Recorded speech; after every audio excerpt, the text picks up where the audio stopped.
সাইয়েদনা ওমর ফারুক রাদিয়াল্লাহু তাআলা আনহু দুনিয়া থেকে বিদায় নেবেন। বিদায়ের প্রাক্কালে তিনি সারা জীবন দোয়া করেছেন, আল্লাহুম্মা রযুকনি শাহাদাতান ফি সাবিলিক ওয়াজআল মাউতি ফি বালাদি রাসূলিক। আয় আল্লাহ তাআলা, তোমার কাছে আমি শহীদের রিজক চাই। আল্লাহ তুমি আমাকে শহীদ হিসেবে কবুল করে নিও এবং নবীজির বালাদে, নবীজির শহরে আমার মৃত্যু দিয়া দিও। এই দোয়াটার সঙ্গে তখন বাস্তবতার মিল ছিল না, কারণ মদিনায় যুদ্ধ হওয়ার কোনো সম্ভাবনা ছিল না যে যুদ্ধে তিনি অংশগ্রহণ করে শহীদ হয়ে যাবেন, এমন সম্ভাবনা ছিলই না। কিন্তু আল্লাহ তাআলা তার দোয়াটা কেমন করে কবুল করলেন দেখুন। ফজর নামাজে তিনি দাঁড়িয়েছেন, ফজর নামাজ তিনি শুরু করেছেন। দ্বিতীয় রাকাতে নামাজ পড়তে নিয়ে হঠাৎ করে এক জালিম এসে তার ডান পাশে এসে তার ডান পেটের ভিতরে ডান সাইডে বিষাক্ত চাকু ঢুকায়া দিয়েছে। বিষাক্ত চাকু ঢুকিয়ে দিয়ে টান মেরে বের করেছে। তিনি তেমন কাবু হন নাই, নামাজ পড়ছিলেন, ওইভাবেই নামাজ পড়ছিলেন তিনি। এমন সময় আবার রুকু থেকে উঠে যখন সেজদার দিকে যাবেন, উপর যে পড়ে সেই চাকুটা দিয়ে বিষ মিশ্রিত চাকু দিয়ে তার তলপেট আঘাত করা হলো। দুটাই স্টেপ মারা হলো। দুটো আঘাত করার সঙ্গে সঙ্গেই সাইয়েদনা ওমর ফারুক মাটিতে লুটিয়ে পড়লেন, সেন্সলেস হয়ে গেলেন। ভুঁড়ি কিছু বের হয়ে গেছে, রক্তে রঞ্জিত হয়েছেন। ওমর ফারুক রাদিয়াল্লাহু আনহু যখন তিনি আক্রান্ত হলেন, সেন্সলেস হয়ে পড়ে থাকলেন কয়েক ঘন্টা বড় তার সেন্সটা ফিরে এসেছে। ফিরে আসার সঙ্গে সঙ্গে তিনি বিশালভাবে তিনি টেনশন করছিলেন আর বলছেন, আব্দুল্লাহ, আমার ছেলে আব্দুল্লাহ, এদিকে আসো, একটু পানি নিয়ে আসো তো। সন্তান কান্দারে দৌড়ায়, আব্দুল্লাহ দৌড়ায় দ্রুত গতিতে পানি আনলেন এক গ্লাস, এনে বলছে, আব্বা পানি পান করুন। এবার ওমর ফারুক বলছে, আমার কলিজার টুকরা আব্দুল্লাহ, তুমি আমাকে কিসের পানি দিচ্ছ? আমি তো খাওয়ার পানি চাই না, আমি তো চেয়েছি ওযুর পানি। নামাজ তো আমার এখনো হয় নাই। সুবহানাল্লাহ বলবেন না? এটার নাম জিকির। এটার নাম কি বলেন? জিকির। মারা যাবেন তিনি, নামাজের কথা ভুললেন না। ওযুর পানি দেওয়া হলো, কোনো মতো ওযু বানালেন, পেটে গামছা বাঁধলেন, ভুঁড়িটাকে টাইট করে বাঁধলেন, নামাজ পড়ে নিলেন। ইশারা করে নামাজ পড়ার পরে মুস্কি হাসি মেরে বলছেন, আব্দুল্লাহ, আল্লাহ আমার নিয়তটা কবুল করে নিয়েছেন। আমি সারা জীবন দোয়া করেছি, আল্লাহ শহীদের দরজা তুমি আল্লাহ আমাকে দিয়ে দাও। আজকে আমি বড় ভাগ্যবান। আবু লুলু মাজুসি অগ্নি পূজক নামে একজন বেঈমান আমাকে আজকে আঘাত করেছে, কোনো মুসলমান আমাকে আজকে মারে নাই। আমি নিশ্চিত, আমার ধারণা আমি শহীদের দরজা পেয়ে যাচ্ছি। আব্দুল্লাহ, চিন্তা করো না, তুমি কান্দো কেন? আমি তো তোমার বাপ, আমি তো মরে যাবো একদিন, আমার জন্য দোয়া করো। সন্তান কাঁদে আর বলে, আব্বা, ডাক্তার ডেকেছি, ডাক্তার আপনার চিকিৎসা করবে। সামনে বসে গেছে ডাক্তার বলছে, আপনি এক গ্লাস দুধ আপনি বিসমিল্লাহ বলে পান করুন। তিনি বিসমিল্লাহ বলে পান করলেন। পান করার সঙ্গে সঙ্গে দুধগুলো পেটে থাকলো না, নাড়ি দিয়ে পেট দিয়ে বের হয়ে গেল। সঙ্গে সঙ্গে ডাক্তার বলছে, পারলাম না, রুগীকে বাঁচাতে পারলাম না, রুগী আর বাঁচবে না। ওমর ফারুক মুস্কি হাসি মেরে বলছে, রুগী বাঁচাবা কেমনে? নাকের মধ্যে অমর তো জান্নাতের ঘ্রাণ পেতেছে। যেরকম সুবহানাল্লাহ, অমর তো জান্নাতের ঘ্রাণ পেয়ে গেছি, অমর তো বাঁচবেন, অমর দুনিয়া থেকে বিদায় নিয়ে নেবে। এবার ডাক্তার যখন চলে যাচ্ছিল ব্যর্থ ভরাক্রান্ত হৃদয় নিয়া, তার পায়ের দিকে ওমর ফারুক নজর দিয়ে মুস্কি হাসি মেরে বলছে, ডাক্তার চিকিৎসা করতে আসছো কে? হ্যাঁ, এই দিকে আসো। তুমি কি চাও কিয়ামতের দিন আল্লাহ তোমার দিকে নজর দিয়ে? হ্যাঁ চাই। পাজামার গিরা কেন নিচে? পাজামার কাপড় কেন গিরার নিচে? তাড়াতাড়ি পাজামার কাপড় তুলো। দেখেন, মৃত্যুর পূর্বেও তিনি দাওয়াতি কাজ বন্ধ রাখেন না। এটার নাম জিকির। জোরে কোন সুবহানাল্লাহ। ওমর ফারুক রাদিয়াল্লাহু আনহু দুনিয়া থেকে বিদায় নিচ্ছেন। এমন সময় বলছেন, আব্দুল্লাহ, আমার মনে হয় মৃত্যুর সময়টা বেশি দিন না, বেশিক্ষণ নাই, আমি মারা যাব। তোমার কাছে আমি একটা প্রস্তাব দেব, সেই প্রস্তাবটা সরাসরি তুমি আম্মা জান আয়েশার কাছে গিয়ে প্রস্তাবটা দিবা। কি? সারা জীবন আমার বড় শখ ছিল নবীর পাশে আমি ঘুমাবো, কিন্তু জায়গা তো আমার না, জায়গা তো আয়েশার। আমার ভাই, আমার বন্ধু আবু বকর আমার নবীর পাশে ঘুমিয়ে পড়েছেন।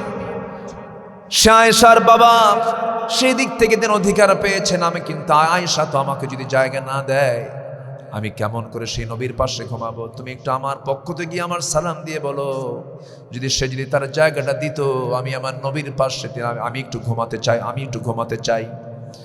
আমার বড় শখ, আমার এই শখটা পূরণ করবে কিনা তুমি শোনো। চলে গেছে ছেলে।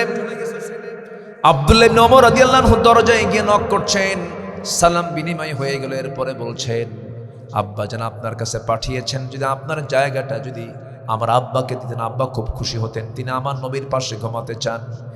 এই প্রস্তাব শোনার সঙ্গে সঙ্গে আম্মা জান আয়েশা সিদ্দিকা চোখের পানি আটকাতে পারলেন না। আহারে, শহীদ হওয়ার প্রাককালে জগৎধন্য একজন মানুষ আমার কাছে একটা আবদার রাখে, আমি কেমনে মানা করি, আমি কেমনে মানা করে তাকে মনো কষ্ট দেব? ওমরের মতো একজন মানুষ আমার কাছে ছোট্ট একটা আবদার করছে, আমার জায়গাটা নিতে চায়। ঠিক আছে, আমি আয়েশা আমার নবীর পাশে আমি ঘুমাবো না, আমার জায়গাটুকু আমি ওমরে ফারুককে দিয়ে দিলাম। যেরকম সুবহানাল্লাহ। নবীর প্রতি কি ফিকির, নবীর প্রতি কি মোহাব্বত, আল্লাহর প্রতি কি মোহাব্বত, আল্লাহর প্রতি কি জিকির ছিল তাদের মাঝে, চিন্তা করে দেখুন। আল্লাহ রাব্বুল আলামিন বলছেন, আল্লাযীনা ইয়াযকুরুনাল্লাহা কিয়ামান ওয়া কুউদান ওয়া আলা জুনুবিহিম ওয়া ইয়াতাফাক্কারুনা ফি খালকিস সামাওয়াতি ওয়াল আরদ রব্বানা মা খালাকতা হাযা বাতিলান সুবহানাকা ফাকিনা আযাবান নার। জোরে বলুন আল্লাহু আকবার। জিকিরও থাকতে হবে, ফিকিরও থাকতে হবে, দুটারই প্রয়োজন। আল্লাহ পাক জিকির করতেও বলেছেন, ফিকির করতে বলেছেন। দুই আয়াতে না এক আয়াতেই বলে দিয়েছেন জিকিরও করব ফিকিরও করব। কার? আল্লাহ পাকের। আমার বন্ধুগণ, আল্লাহ তাআলা 8 ধরনের মানুষকে ভালোবাসেন। এর মধ্যে 1 নাম্বার হলো সূরা বাকারার মধ্যে আসছে, আল্লাহ রাব্বুল আলামিন বলেন, ইন্নাল্লাহা ইউহিব্বুত তাওয়াবিনা ওয়া ইউহিব্বুল মুতাতাহহিরিন। আল্লাহ তাআলা 1 নাম্বার যাকে ভালোবাসেন, ইন্নাল্লাহা ইউহিব্বুন, এই শব্দটা আমি 8টা আয়াতের মধ্যে, আমি 8টা শ্রেণীর মধ্যেই ঢুকায় দেব আল্লাহর কালামকে সামনে রেখে। ইন্নাল্লাহা ইউহিব্বুত তাওয়াবিন, আল্লাহ পাক তওবাকারীকে ভালোবাসেন। জোরে বলি আল্লাহু আকবার। তওবাকারী মানে যারা তওবা করে, ভুল করার পর স্বীকার করে নেয়, আল্লাহ ভুল হয়ে গেছে মাফ করে দাও, আল্লাহ তাকে মাফ করে দেন। যার তওবা কবুল হয়ে যায়, হাদিস আসছে, তাইবু মিনাজ যামবি কামান লা যামবা লাহ, যার তওবা কবুল হয়ে যাবে তার জীবনে কোনো গুনাহ থাকবে না। সুবহানাল্লাহ বলা যাবে না? তাহলে তওবা কবুল হওয়া মানে কোনো গুনাহ নাই, কোনো গুনাহ। কত বড় প্রশান্তি দেখেন, যদি তওবা কবুল হয় কোনো গুনাহ, বিশাল বড় প্রাপ্তি এটা। এই জন্য আমার রাসূল নিজে বলেছেন, তুবু ইলাল্লাহ ফাইন্নী আতুবু ফিল ইয়াউমি মিআত মাররা, তোমরা আল্লাহর কাছে তওবা করো, আমি রাসূল সারা দিনে 100 বারেরও বেশি বার তওবা করি। আল্লাহু আকবার বলে। আর আমার দেশে কিছু লোক আছে যাদের কোনো গুনাহই নাই। যেরকম টাঙ্গাইলের একজন নেতা আছে, বলে যে আমার তো কোনো গুনাহই নাই, আমি আমিন কব কেন? দেখছেন, বলে যে আমার তো কোনো গুনাহই নাই, আমি আমিন কেন বলবো? আমার দেশে বড় একজন মানে নেতা, মুফতি আল্লামা লতিফ সিদ্দিকী, কি বলবো, কারণ গুনাহ নাই তো নামের আগেও তো কিছু লকব দেওয়া দরকার। বদমাইশ যেন কোথাকার, লতিফ সিদ্দিকী নাম শোনেন নাই? হ্যাঁ, বলে যে আমার তো কোনো গুনাহই নাই, আমি আমিন খাবো কেন? হজকে নিয়ে কথা বলেছিল যে মুহাম্মাদের ব্যবসা হলো হজ। কত বড় গালি, কত বড় কটূক্তি সে দিয়েছে। উচিত ছিল চামড়া ছিলে ফেলা দরকার ছিল, কি ঠিক কিনা? জিহ্বা কেটে নেওয়া উচিত ছিল। কিন্তু আমার দেশে তো এরকম শক্ত আইন নাই। আমরা আগামীর পার্লামেন্টে এমন একটা আইন দেখতে চাই, আল্লাহকে, রসুলকে, কিতাবকে, দিনকে, আখেরাতকে নিয়ে যারা কটূক্তি করবে ফাঁসির মঞ্চে ঝুলিয়ে মারা দরকার। রাজি আছেন কারা কারা? হাত উঁচু করে দেখান মুসলমান।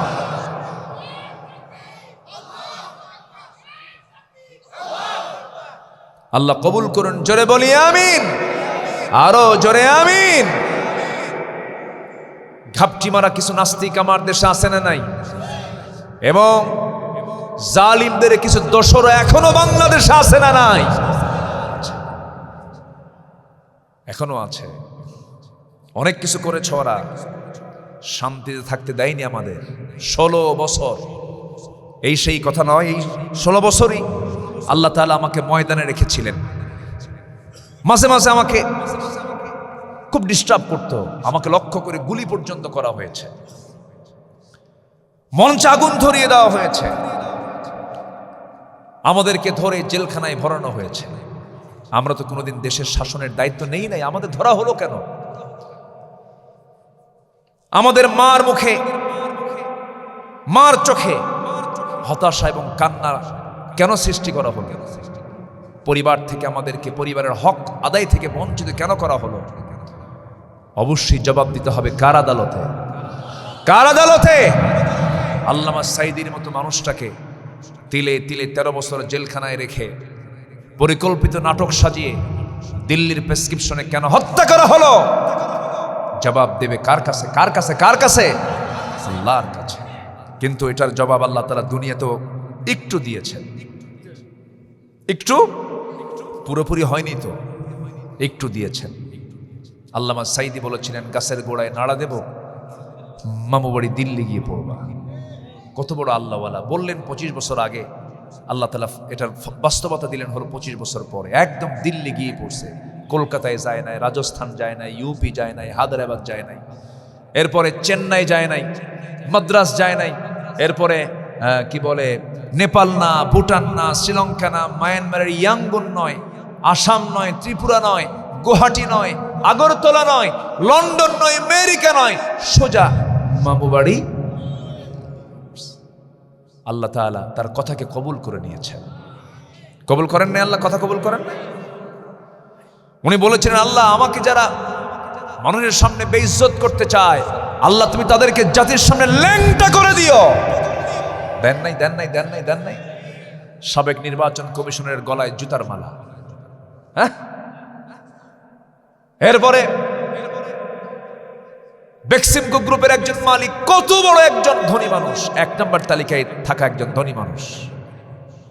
ওরে, আমার আগেই তো বলে দিলেন, মাথা থেকে শুরু করে পা পর্যন্ত সব সাদা, মানুষটা দেখতেও সুন্দর, মনে হয় ফেরেশতা জিবরাইল নাজিল হয়েছে। কিন্তু বদমাইশের শীর্ষস্থান দখল করেছিল। 16 বছর ক্ষমতায় ছিল ওরা ছিল ক্ষমতায় 16 বছর, ফেরাউন ছিল হলো 1600 বছর। সংখ্যার যে মিল হলো কেমনে বুঝলাম না। খুব বদমাইশ। 2018 সালে নির্বাচনের আগ দিয়ে আমাকে পুলিশ ধরতে আসলো বাসায়। রাত 3টার দিকে আমাকে ধরে বলে, হুজুর একটু থানায় চলেন। কেন? ওসি সাহেব চা খাওয়ার দাওয়াত দিয়েছে। রাত 3টায় দাওয়াত দেয়? নিয়ে চলে গেল। ওসি সাহেব আমার দিকে তাকায়, লজ্জায় আর চোখে চোখ রাখতেছে না, লজ্জা পাচ্ছে। কি কারণে ধরলাম নিজে তো জানি না। তো বলে, হুজুর আমি তো আপনার ভক্ত, আমার বউ, পরিবার, ছেলে মেয়ে সবাই আপনার আলোচনা শোনে, আমরা সবাই ভক্ত। ভক্তের জন্য তো ধরে আনছেন। বলেন কি বলবেন বলুন। তো বলতেছে, হুজুর উপায় নাই, চাকরি বাঁচানো ফরজ, নির্বাচনের পর আপনি বের হয়ে যাবেন, আপনি একটু যান। এত সুন্দর করে বলতেছে, মনে হচ্ছে মানে সস্তা একটা বিষয়। তো বললাম যে চাকরি বাঁচান ফরজ, ইমান বাঁচান কি নফল নাকি? এরপর আমাকে টেনে হেঁচড়ে প্রিজন ভ্যানে করে নিয়ে চলে গেল কোর্টে। জাজ আমার দিকে তাকায় বলে, এই লোকটাকে ধরলো। আমি তো ওনার ওয়াজ শুনি, চেনে। ধারা দেখে দেখে, এমন ধারা যে ধারায় জামিন হলে পরে চাকরি থাকবে না, জামিন অযোগ্য মামলা দিয়া প্রিজন ভ্যানে করে হ্যান্ডকাফ লাগায়া নিয়ে চলে গেল জেলখানার দিকে। আমরা তো অসন্তুষ্ট হইনি, কারণ আমরা তো জানি আমরা তো চুরি করি নাই, আমরা তো দেশের কোনো সম্পদে হাত দিইনি। জনগণের সম্পদ তো আমরা চুরি করবো কেন? চুরি করে সুযোগিতে যাইতে দেয় না। নিয়ে চলে গেল জেলখানার মধ্যে। ঢুকলাম আমি, জেলখানা মনে করুন, আমি মনে করেছি এটা মাদ্রাসায় ইউসুফিয়া, মাদ্রাসায় ইউসুফিয়া। ঢুকলাম ভিতরে, ঢোকার সঙ্গে সঙ্গে এক বুড়ো চাচা, 80 বছর বয়স, আপনার চেয়ে একটু বয়স বেশি হবে, 80 বছর বয়সের এক বুড়ো মানুষ আমাকে দেখে সালাম দিয়ে বলে, নভেম্বর মাস তখন 22 কি 23 নভেম্বর 2018 সাল, আমাকে সালাম দিয়ে বলে, হুজুর আপনি জেলখানায় ঢুকলেন, খুব খুশি হলাম। তো বললাম, জেলখানায় ঢুকলে চাচাকে খুশি হয় কে বাবা? ওয়াজ শুনতে গেছে, বহু ওয়াজ জীবনে শুনছি, এত চেষ্টা করছে আপনার সঙ্গে একটু মোসাফা করবো, একটু দেখা করবো, এই সুযোগ হয়নি। আল্লাহ আমারে মিলাই দিচ্ছে।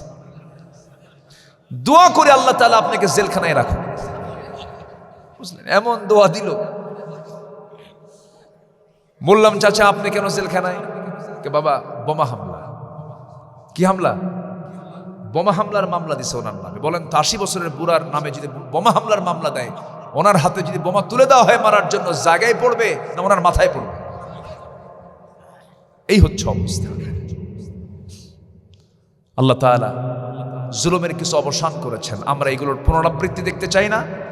আগামীতে আমরা এমন একটি কল্যাণ রাষ্ট্র আমরা দেখতে চাই, গড়তে চাই, এমন নেতৃত্ব দেখতে চাই যেখানে কোনো জুলুম থাকবে না, কোনো নির্যাতন থাকবে না, কোনো রাতকে দিন করার কেউ সাহস পাবে না। জোরে বলি ইনশাআল্লাহ।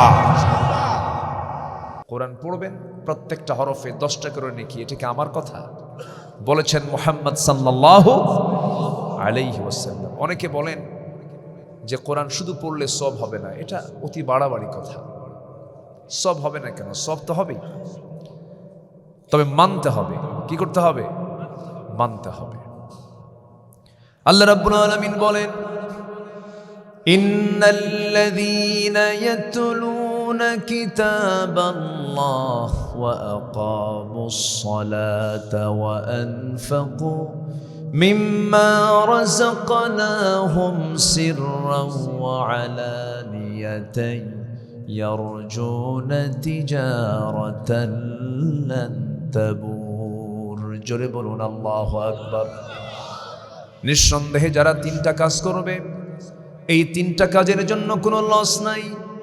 নাম্বার 1 হলো সূরা ফাতির। আল্লাহ রাব্বুল আলামিন বলেন, যারা আল্লাহর কালামকে সুন্দর করে তেলাওয়াত করবে, এরপরে নামাজ যারা কায়েম করবে, এবং আমি যা দিয়েছি তা থেকে গোপনে প্রকাশ্যে যারা খরচ করবে আমার পথে, ইয়ারজুনা তিজারাতান লান তাবুর, আশা করা যায় তাদের ব্যবসায় কখনো লস নাই। জোরে বলে সুবহানাল্লাহ।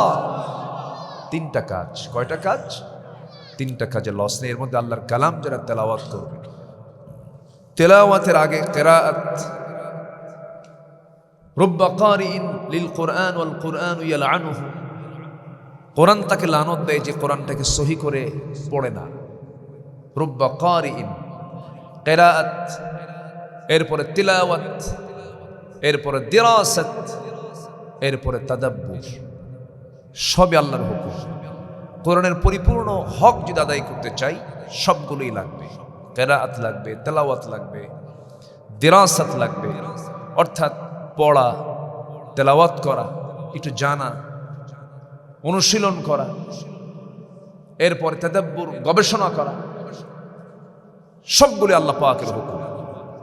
আল্লাহ রাব্বুল আলামিন বলেন, আফালা ইয়াতাদাব্বারুনাল কুরআন আম আলা কুলুবিন আকফালুহা। মানুষের কি হলো?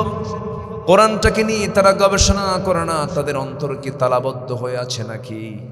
আল্লাহ পাক তাদাব্বুর করতে বলেছেন, গবেষণা করতে বলেছেন। এই জন্য এই কালামের সব হক আদায় করার জন্য এই প্রতিষ্ঠানটা অনেক বড় একটা ভূমিকা রাখছে। বলি আলহামদুলিল্লাহ। জোরে বলি আলহামদুলিল্লাহ। সম্মানিত ভাইয়েরা, সেই কালামে হাকিম থেকে কিছু কথা আমি বলতে চাচ্ছি। আমাকে সময় দিচ্ছেন তো নাকি?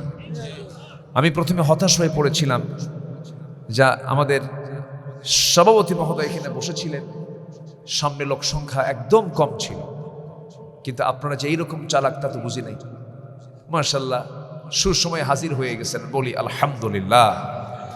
এবং লোকজন আসার উপরই আছে, জায়গা আশা করা যায় ফিল আপ হয়ে যাবে। আল্লাহ কবুল করুন, জোরে বলি আমিন। প্রচন্ড ঠান্ডা তো, যেটাই বের করবেন সেটাই ঠান্ডা হয়ে যাবে। প্রচন্ড ঠান্ডা, একদম হিমেল, প্রচন্ড শীত। এই শীত আপনারা এসেছেন আল্লাহর মেহেরবানি। সম্মানিত ভাইয়েরা, তাহলে আমরা এতক্ষণের কথায় একটু আমরা বিষয়টা ক্লিয়ার হয়ে গেলাম। কোরআন শুধু পড়লেও হবে না, মানতে হবে, বুঝতে হবে, জানতে হবে। এর ব্যাখ্যাও শুধু আলেমরা বুঝবে না, সবাই বুঝবে। জান্নাত যার দরকার, কোরআন শেখাও তার দরকার। এখানে জান্নাত দরকার নাই এমন কেউ আছেন? খুঁজুর আমার জান্নাত দরকার নেই, কেউ আছেন কি? যার জান্নাত দরকার তার কোরআনটা শেখাও দরকার, শিখতে হবে। না শেখা মানে অন্ধ, না শেখা মানে কি? অন্ধ, খুব বেকায়দা। এই জিকির থেকে দূরে থাকবো, আল্লাহ আমাকে বাস্তবিকভাবেও হাসরের দিন অন্ধ করে তুলবেন। অর্থাৎ কোরআন না জানা মানেই হচ্ছে সে অন্ধ হয়ে যাবে। আল্লাহ রাব্বুল আলামিন বলেন, ومن أعرض عن ذكري فإن له معيشة ضنكا ونحشره يوم القيامة أعمى قال رب لم حشرتني أعمى وقد كنت بصيرا। এই আয়াতটা যখন আমার চোখের সামনে আসে আমি খুব ভয় পাই। আহা, কত ভয়ঙ্কর কথা! আল্লাহ বলছেন, আমার জিকির থেকে যারা নিজেকে গুটিয়ে রাখবে, আমার স্মরণ থেকে, আমার কালাম থেকে যারা নিজেকে দূরে রাখবে, আমি তাদেরকে এই দুনিয়ার জন্য, দুনিয়ার জীবন তার জন্য আমি সংকীর্ণ করে দেব। কোথাও সে শান্তি পাবে না, টাকা থাকবে প্রশান্তি থাকবে না, পরিবার থাকবে, মনের কোনো শান্তি পরিবারে পাবে না, ব্যবসা বাণিজ্য থাকবে কিন্তু তার অন্তরের পরিতৃপ্তি হবে না। দুনিয়ার জীবন আমি তার জন্য একদম সংকীর্ণ করে দেব, আর হাসরের দিন আমি তাকে আমার সামনে অন্ধ করে তুলব। আমার সামনে জোরে কর নাউযুবিল্লাহ। বলুন তো, এটা কি ছোটখাটো ভয় না অনেক বড় ভয়?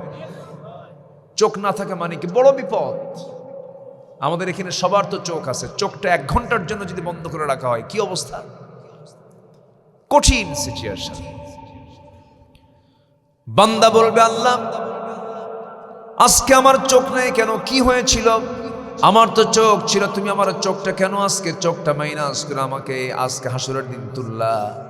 আল্লাহ বলবেন, বান্দারে আমি তোকে আমার কালাম তোর হাতে দিয়েছিলাম, তুই আমার কিতাব থেকে নিজেকে দূরে রেখেছিলি। ওয়াকাযালিকাল ইয়াওমা তুনসা, তুই যেন আমাকে ভুলে গিয়েছিলি, আমি তেমন করে আজকে তোকে ভুলে গেলাম। হাসরের দিন যদি আল্লাহ আমাকে ভুলে যান, বাঁচার কোনো উপায় আছে?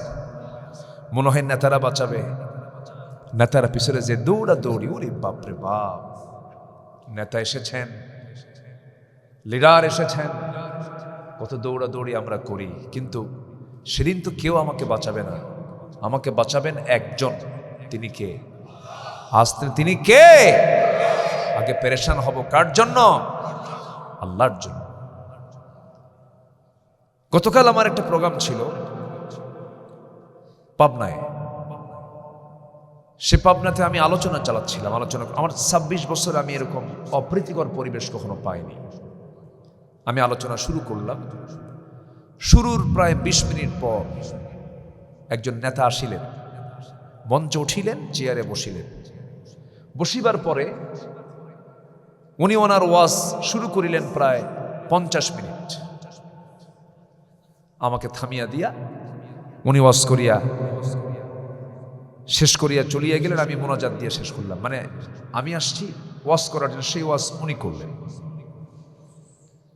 কেন? যেন ওনাকে দিতেই হবে, আমাদের নেতা তো মহান নেতা এসেছে, ওনাকে না দিলে। অথচ ওনার বক্তৃতায় একটা আয়াত নাই, একটা হাদিসও নাই, কিচ্ছু নাই। তাহলে আমি নেতার জন্য এত অস্থির হয়ে গেলাম, কিন্তু সেই নেতার ভিতরে যদি ইসলামী তাহজিব তামাদ্দুন, ইসলামের গন্ধ যদি না থাকে, তাহলে ওই নেতৃত্ব আমার জন্য নিরাপদ না বিপদ? আসতে নিরাপদ না বিপদ? একদম সহি কোরআন, ইয়াওমা নাদউ কুল্লা উনাসিম বিইমামিহিম, সেদিন প্রত্যেক ব্যক্তিকে তার নেতা সহ ডাকা হবে। প্রত্যেক ব্যক্তিকে তার কি সহ ডাকা হবে? নেতা। সেই নেতাটা হওয়া দরকার নামাজি না বেনামাজি, অন ইসলামী দল না ইসলামী দল। রাগ করতেছেন নাকি? আবার আমাদেরকে তো আগে মঞ্চে উঠলে বলে দেওয়া হতো, হুজুর ওয়াজ কিন্তু আকাশ নিয়ে কবেন আর কবর নিয়ে কবেন, দুনিয়াটা আমরা দেখে নেব, আমরা মদ খাবো, আপনারা দোয়া করে দিবেন। এটাই 17 বছর 16 বছর তারা চালিয়েছিল। মঞ্চে বসতাম, দুই পাশে মানে এক কাতারে ডজন খানেক কিছু নেতা বসত। সে মোষগুলো কি 2.5 ইঞ্চি মোটা হাইব্রিড জাতের মোষ, ঠোঁটগুলো কাইলে কুসকুসা, মনে হয় শয়তান কেবলই সামনে হাজির হল। এগুলোই করেছে ওরা। রাজনীতি প্রসঙ্গ এটা আমাদের মুখ থেকে বলার না জায়েজ। আর ওরা মাহফিলে এসে ভোট চায়, এটা জায়েজ। আপনি কথা কি বুঝতেছেন আপনারা? মানে রাজনীতি প্রসঙ্গ হুজুররা কেন কবে? এটা আমাদের জন্য নাজায়েজ ফতুয়া দিচ্ছে কারা? ওরা ফতুয়া দেয়। একটু কান লাগাবেন, কথা শোনেন, একটু মনোযোগ দিয়ে শোনেন। হোন্ডায় চড়ে মাদারীপুর যাবেন আপনি, হোন্ডা অ্যাক্সিডেন্ট করে আপনার হাতের কবজির এখানে ভেঙে গেছে। এই কবজিটা ঠিক করার জন্য কি এখানে চেষ্টা করতে হবে? এই হাতে, বাহুতে, পেটে, না ওই জায়গায়? ওই কবজিতে ঠিক করতে হবে, ঠিক কিনা বলেন? বেকায়দা সে জায়গায়। এখন রুগী বলতেছে, ডাক্তার আপনি যা করেন করেন, সব জায়গায় হাত দেন, কিন্তু ওই কবজিতে হাত দিতে পারবেন না। হাত সারবে? আমরা যদি আমার দেশে এখন ক্রাইসিসটা দেখি, সবচেয়ে বড় ক্রাইসিস এখন কিসের ক্রাইসিস বলেন? সৎ নেতৃত্বের ক্রাইসিস। তাহলে এই সৎ নেতৃত্বের ক্রাইসিস নিরসনে কোরআন কি বলে? এমন বক্তব্য আলেমদের মুখ থেকে আসার দরকার আছে না নাই? বলে ওই জায়গায় হাত দেওয়া যাবে, ওই জায়গায় হাত দেওয়া যাবে। সেই দিন আর বাংলাদেশে নাই, সেই দিন আর আসবেও না। আগামীর নেতৃত্বে সৎ নেতৃত্ব গড়ে উঠবে। জোরে বলে ইনশাআল্লাহ। আল্লাহ কবুল করুন, জোরে বলে আমিন। একভাবে সবসময় থাকে না। তরুণ প্রজন্ম সচেতন, এখন পালস বোঝে। অতএব যারা চর্চা করছেন রাজনীতির, ভেবে চিন্তে করুন। তরুণ প্রজন্ম পালস বোঝে, তারা কে ফাঁকি দেয়, কে ছলচাতুরি করে, কে দুই নাম্বারি করে, কে কথা বলে তার বাস্তবায়ন করে না। তরুণ প্রজন্ম সব মাথায় নিয়েছে। গণভবন দখল করে ওরা মুরগির রানও খাওয়া শিখেছে। আসতে কন কেন? আর হবে না, ওইভাবে আর চলবে না। এখন সামনের নেতৃত্ব আসবে ডিপ্লোম্যাটিক, সৎ, যোগ্য এবং ইসলামী নেতৃত্ব সামনে গড়ে উঠবে। জোরে বলি ইনশাআল্লাহ। আল্লাহ কবুল করুন, জোরে বলি আমিন। আমার আশপাশে বলা চলে মাদারীপুরই এখানে বসে আছেন। মাদারীপুরের যারা নেতৃত্ব দেন, এখানের বিশাল একটা অংশ এখানে মঞ্চে বসে আছেন। সম্মানিত ভাইয়েরা, তাহলে আল্লাহ তাআলা যদি আমার থেকে যদি মুখ ফিরায় নেন, আমার কোনো উপায় আছে? বলেন তো, আমার কোনো উপায় আছে? অতএব সবাইকে সন্তুষ্ট করার আগে আমার টার্গেট হলো কাকে সন্তুষ্ট করা? আল্লাহকে। আল্লাহকে আমাকে কোনো কিছু দিতে কৃপণতা করেছেন? এক চোখ দিছেন না দুই চোখ দিছেন? এক চোখ দিলে ভাবতাম যে আল্লাহ কৃপণ। কি ঠিক আছে না? কথার কথা বলছি, রূপক ভাবে বলছি। যদি আল্লাহ তাআলা আমাকে দুই হাত না দিয়ে যদি একটা হাত দিতেন, তাহলে এটা কৃপণতা হতো। দুই ঠ্যাং না দিয়ে যদি একটা ঠ্যাং দিতেন, দুই কিডনি না যদি একটা কিডনি দিতেন। আল্লাহ তাআলা তো তা করেননি। আমাকে যা দেওয়া দরকার তার চেয়ে বেশি দিয়েছেন। যেরকম সুবহানাল্লাহ, বেশি দিয়েছেন। রগ আমার দেহে যা রগ থাকা দরকার আরো এক্সট্রা করে রগ দিয়েছেন। এক্সট্রা করে ভেইন আল্লাহ পাক আমার দেহে সেট করেছেন। কেন? বান্দার এটা লাগতে পারে, লাগে। বান্দার হার্ট ব্লক হয়ে গেছে, হার্টের আর্টারিগুলো ব্লক হয়ে গেছে। এই ব্লক দূর করার জন্য অথবা সেই হার্টের ব্লকটাকে বাইপাস করার জন্য কিছু রগের প্রয়োজন হবে। বাবার রগ দিয়ে ছেলের হবে না, ছেলের দেহে রগ দিয়ে বাবার হবে না, কোনো জীবজন্তুর রগ দেওয়া হবে না। যার বুকে হার্টের ব্লক ধরা পড়েছে তারই রগ লাগবে। আল্লাহ রাব্বুল আলামিন তার দেহের পায়ের দিকে এক্সট্রা করে কিছু রগ অতিরঞ্জিত করে দিয়েছেন, অতিরিক্ত করে দিয়েছেন, রেখে দিয়েছেন, রিজার্ভ রেখে দিয়েছেন। বান্দার যখন বাইপাস সার্জারির প্রয়োজন হয়, পায়ে রগটা আগে কেটে অপারেশন করে সেই রগটা নিয়ে উপরে নিয়ে এসে হার্টে বাইপাস সার্জারি করা হয়। যেরকম সুবহানাল্লাহ। কে দিয়েছেন? যদি রগ না থাকতো, হার্ট ফাউন্ডেশন করে লাভ আছে? হার্ট ফাউন্ডেশন করে লাভ আছে? নাই তো। রগটা কে দিয়েছেন? এই যে আই প্রিন্ট ফিঙ্গারপ্রিন্ট কে দিয়েছেন? আই প্রিন্ট ফিঙ্গারপ্রিন্ট যদি না থাকতো, ওই ইমিগ্রেশন করে লাভ আছে? রেজিস্ট্রি অফিস করে কসু হতো? কিছুই হতো না। কার জমি কে নিয়ে চলে যেত? আল্লাহ তো আগে এখানকার ফিঙ্গার দিয়েছেন। এই ফিঙ্গারগুলো আগে স্বতন্ত্র। বালা কাদিরিন আলা আন নুসাওয়িয়া বানানা, আমি তোমার সকল নখের অগ্রভাগকে আমি স্বতন্ত্র করেছি। আদম থেকে নিয়ে কিয়ামত পর্যন্ত যত মানুষ এসেছে এবং আসবে, কারো ফিঙ্গারপ্রিন্টের সঙ্গে কারো ফিঙ্গারপ্রিন্টের মিলবে না। কি সূক্ষ্ম কারিগর আমার আল্লাহ তাআলা। বালা কাদিরিনা আলা আন নুসাওয়িয়া বানানা। আই প্রিন্ট মিলবে না, চোখের প্রিন্টও মিলবে না, চামড়া মিলবে না। আপনার চামড়া পুড়ে গেছে, অন্যের চামড়া লাগাবেন, হবে না। আল্লাহ পাক অতিরিক্ত চামড়া দিয়েছেন, নিতম্বের দিকে দিয়েছেন, গোশত বেশি করে দিয়েছেন। ওখান থেকে নিলে যেন বান্দার দেখতে যেন খারাপ না লাগে, তাও রিজার্ভ করে দিয়েছেন। কেউ তো সুবহানাল্লাহ বলতেছেন। আল্লাহ রাব্বুল আলামিন সব দিয়ে দিয়েছেন, কোনো কিছুই তিনি বাদ রাখেন নাই। কিন্তু আমাদের এই সমস্যা, আমরা আল্লাহর জিকির করতে নিয়ে আমরা কৃপণতা করি। লা ইন শাকারতুম লা আযীদান্নাকুম ওয়া লা ইন কাফারতুম ইন্না আযাবি লাশাদীদ। আল্লাহ তাআলা আরেক জায়গায় বলছেন, ইন্নাল ইনসানা লাকাফুর। মানুষ একমাত্র অকৃতজ্ঞ, তাছাড়া কোনো প্রাণী অকৃতজ্ঞ নয়। সব প্রাণী কার জিকির করে? আল্লাহর জিকির করে। বলুন তো, পাখির বাসা বেশি উন্নত না মানুষের বাসা বেশি উন্নত? আমার তো মনে হয় পাখির বাসা। আপনার বাসায় বলেন তো, একটা বিমান কি নামতে পারে? বিমান নামতে পারে না।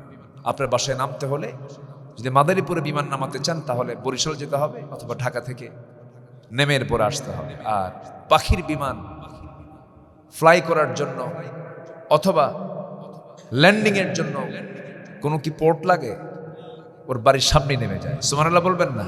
তাহলে বলেন তো, যাতায়াতের সুবিধা সবচেয়ে বেশি কার? পাখি। বলেন তো, মানে বিমান দেখতে সুন্দর না পাখি দেখতে সুন্দর? পাখি দেখতে সুন্দর। পাখিগুলো মহান রব্বুল আলামিন এত সুন্দর করে বানিয়ে দিয়েছেন। ওয়া আরসালা আলাইহিম তায়রান আবাবিল। জোরে বলুন আল্লাহু আকবার। আল্লাহ রাব্বুল আলামিন কত সুন্দর পাখি বানিয়ে দিয়েছেন। আবাবিল নামক, এটা কিন্তু শুধু পাখি নয়, এটা ছিল একটা বিমান, জঙ্গি বিমান ছিল আবাবিল। এবং সিজ্জিল নামক বোমা ছিল, উপর থেকে তারমিহিম বিহিজারাতিন মিন সিজ্জিল নিক্ষেপ করা হয়েছিল। আল্লাহর বানানো পাখি আর মানুষের বানানো যে বিমান, রাত দিন তফাত।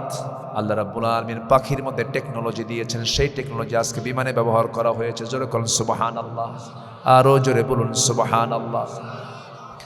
আল্লাহ রাব্বুল আলামিন পাখিকে কত সুন্দর করে তৈরি করেছেন এবং সমস্ত পাখিগুলো আল্লাহর জিকির করে, তাও বলেছেন, আওয়ালাম তারা আন্নাল্লাহা ইউসাব্বিহু লাহু মান ফিস সামাওয়াতি ওয়াল আরদি ওয়াত তায়রু সাফাত কুল্লু ক্বাদ আলিমা সালাতাহু ওয়া তাসবিহাহু ওয়াল্লাহু আলিমুম বিমা ইয়াফআলুন। জোরে বলুন আল্লাহু আকবার। সূরা নূর আয়াত নম্বর 41।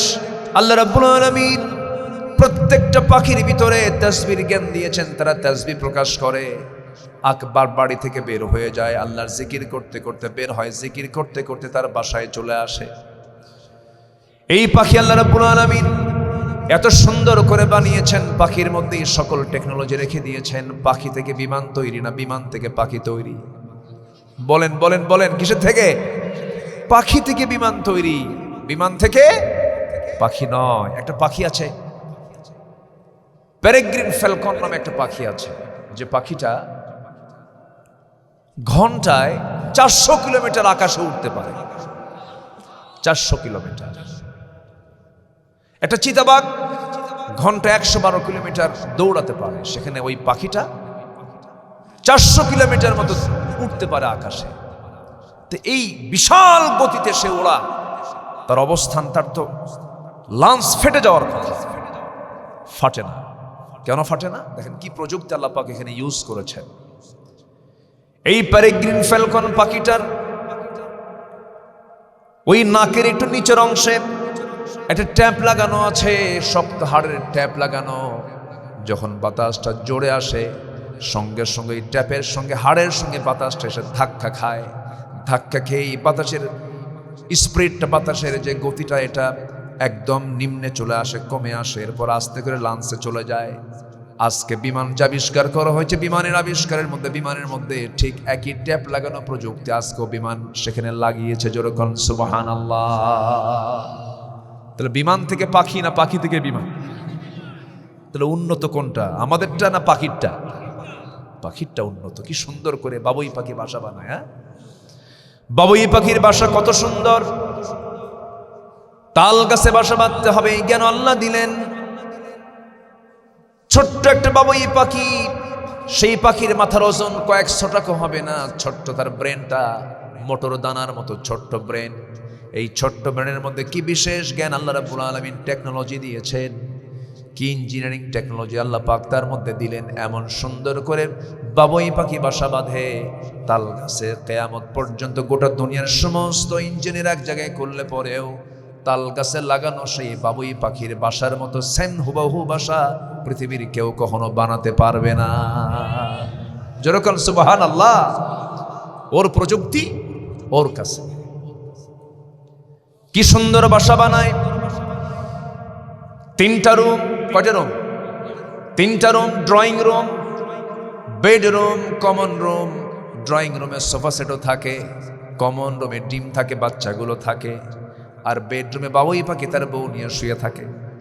কি কথা বোঝা গেল? কি যখন কোন অতিথি চলে আসি, কলিং বেল চাপ দেয়, বেডরুম থেকে পুরুষ বাবুই পাখি তারা চলে আসে। সে চলে আসে বাইরে, ঠোঁটের সঙ্গে ঠোঁট মিলায় দিয়া সৌজন্য সাক্ষাৎ হয়ে যায়, সালাম বিনিময় হয়। এবার বলে, বন্ধু সোফা সেটে বসো, ভিতরে যায় না। অন্দর মহল বউ শুয়ে আছে, পর্দার খেলাফ হবে। ওয়ালাহু আসলামা মান ফিস সামাওয়াতি ওয়াল আরদি তাওআন ওয়া কারহা। জোরে বলুন আল্লাহু আকবার। সকল প্রাণী আল্লাহর আনুগত্য করছে।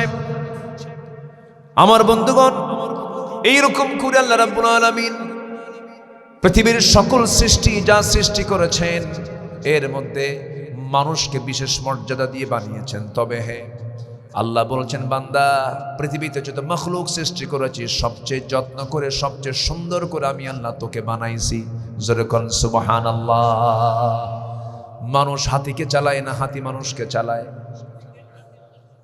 হ্যাঁ, বলে গায়ের শক্তি কার বেশি? হাতে যদি ধরে পারবে না, এতগুলো মানুষ পারবো না আমরা। ও যদি শক্ত করে ধরে পারবো কেউ? কত শক্তিশালী মানুষ।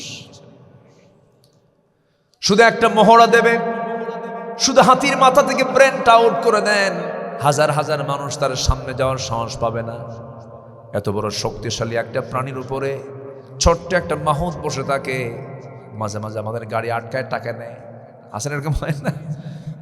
গাড়িগুলো আটকায় টাকা নেয়, উপরে মাহুত বসে থাকে, পা দিয়ে একটা গোতা মারে, তখন সুরটা ড্রাইভারের সিটের কাছে দিয়ে কয় টাকাতে। কি হাতি নেয় না মানুষ নেয়? বলেন বলেন বলেন, কে নেয়? কি শক্তি মানুষের, চিন্তা করেন কেমন করে কন্ট্রোল করে।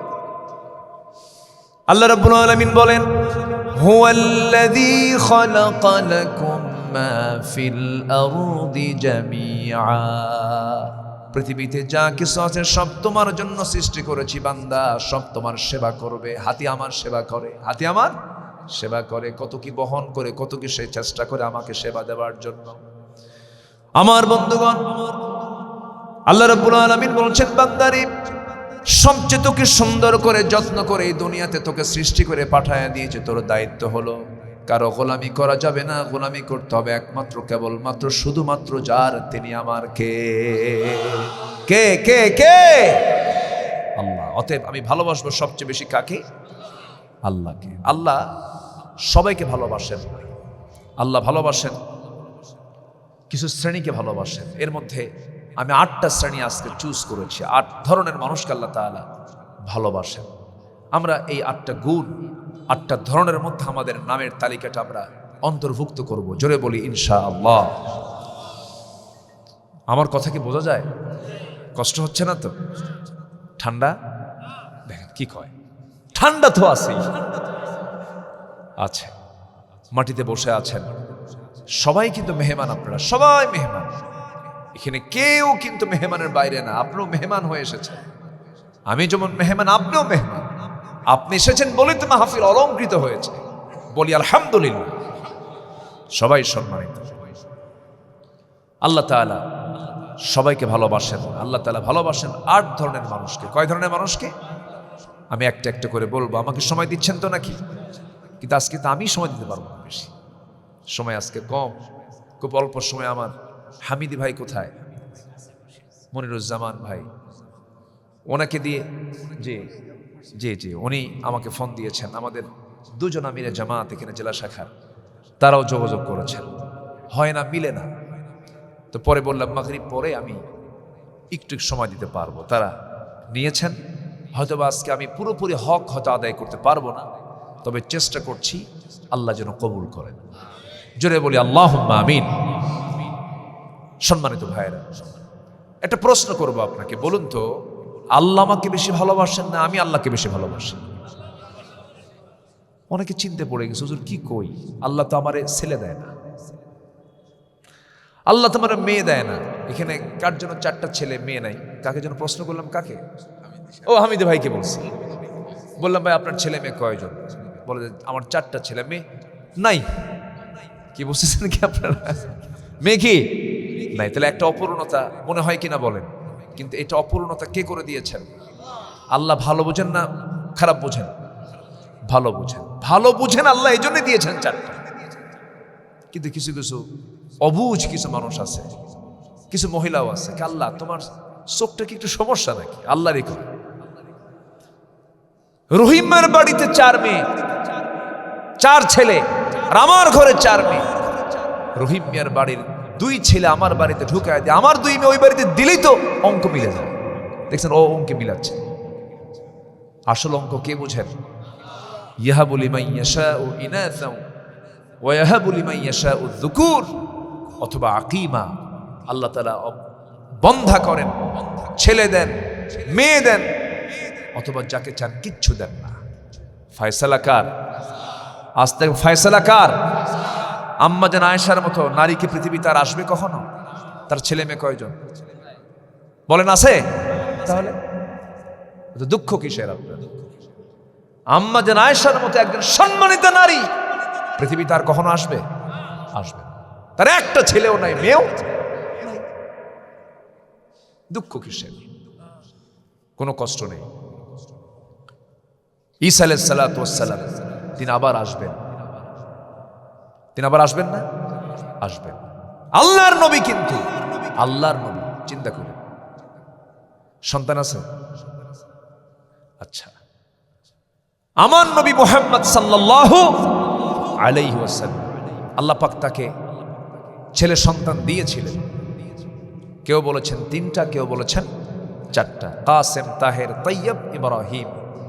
মারিয়া কিবতি আলাইহিস সালাতু ওয়াস সালামের গর্ভেও একটা ছেলে সন্তান এসেছিল, তার নাম ছিল ইব্রাহিম। তাহলে মোট 4 জন যদি হয়, সিরাত গ্রন্থে যতটুকু পাই আমরা, এই 4টা ছেলে কি জীবিত ছিল না বাল্যকালে চলে গেছে? আচ্ছা, না হলে এক কষ্ট, ঠিক আছে, হওয়ার পরে নিয়ে গেলে কষ্ট কি কম হয় না বাড়ে? আমার নবীর চোখ বেয়ে বেয়ে টপ টপ করে পানি পড়ছে। কাসেম রাদিয়াল্লাহু যখন মারা যান খুব কষ্ট পাচ্ছিলেন রাসূল, কাঁদতেছেন। বাপ তো, বাপের কষ্ট হয় না? রাসূল কাঁদতেছেন। তাহলে বিশ্বনবীর মতো মানুষের জীবন থেকে যদি 4টা ছেলের সন্তান যদি শৈশবে চলে যায়, রাসূল কি কখনো মন খারাপ করেছেন নাকি? মন খারাপ করেন নাই। কারণ সন্তান দেবেন আল্লাহ, নিয়ে যাবেন আল্লাহ, সম্পদ দেবেন আল্লাহ, বিপদে ফেলে দিবেন আল্লাহ। মন খারাপ কখনো করা যাবে না। আল্লাযীনা ইযা আসাবাতুহুম মুসিবাতুন ক্বালু ইন্না লিল্লাহি ওয়া ইন্না ইলাইহি রাজিউন। এই ঘুম ধরছে? মিছা কথা কয়, দেখেন ঘুম পারলো কয়?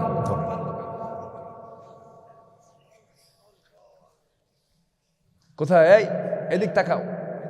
নামাজ পড়ছো মাগরিবের? না। ওর ঘুম যাবে কেমনে? কর আব্বা, দেখো মাঝে মাঝে সাউন্ড তো হেরে যায়, সাউন্ড হেরে যাচ্ছে মাঝে মাঝে, খেয়াল করো। তুমি ঘুমালে কি হবে? তাই সবচেয়ে বেশি ওয়াজ শুনে কারা বলেন তো? মাগরিব পড়ে নাই। কি কথা কি বুঝতেছেন? খুব অসময়। তাকাও, সব দেখো, খেয়াল টেয়াল রাখো, কারণ ও তো মেইন মাধ্যম, ও তো অপারেটর, তাই না? ওর দিকটা বেশি খেয়াল করতে হবে। মাঝে মাঝে এই সাউন্ডটা মানে হেরে যাচ্ছে, খেয়াল করতে হবে, একটু খেয়াল করেন। কি জন্য বলতেছিলাম ভুলে গেলাম তো। জি, বিপদ যখন আসবে আমরা ধৈর্য ধরবো কার উপরে? আসতে বলবেন না, কার উপরে? নবীর ঘরে ছেলে দিয়ে ছেলে নিয়ে গেলেন, আম্মা জান আয়েশার ঘরে তার গর্ভে একটা সন্তান দিলেন না। তারা কি ভাগ্যহারা, ভাগ্যহীনা? তো সমস্যা কোথায়? আল্লাহ যা দিবেন বলি আলহামদুলিল্লাহ, জোরে বলি আলহামদুলিল্লাহ। মুসা আলাইহিস সালাতু ওয়াস সালামের কত কষ্ট ছিল, কত অভাব অনটন তিনি ফেস করেছেন, কখনো মন খারাপ করেননি। ইউনূস আলাইহিস সালাতু ওয়াস সালামের কি বিশাল পরীক্ষা, মনক্ষুণ্ণ হননি। কারণ তাদের কাছে একটাই ধারণা ছিল যে সবচাইতে বেশি আমাকে যদি কেউ ভালোবাসেন তিনি কে? আল্লাহ আমাকে বেশি ভালোবাসেন। অতএব আল্লাহই করেছেন, আল্লাহই জানেন, আমি আল্লাহর শুকরিয়া আদায় করছি, আলহামদুলিল্লাহ। বাস, ক্লিয়ার। ক্যান্সার আক্রান্ত রোগী আছে না? মন খারাপ করা যাবে না। ক্যান্সার কে দিয়েছেন? আল্লাহ দিয়েছেন।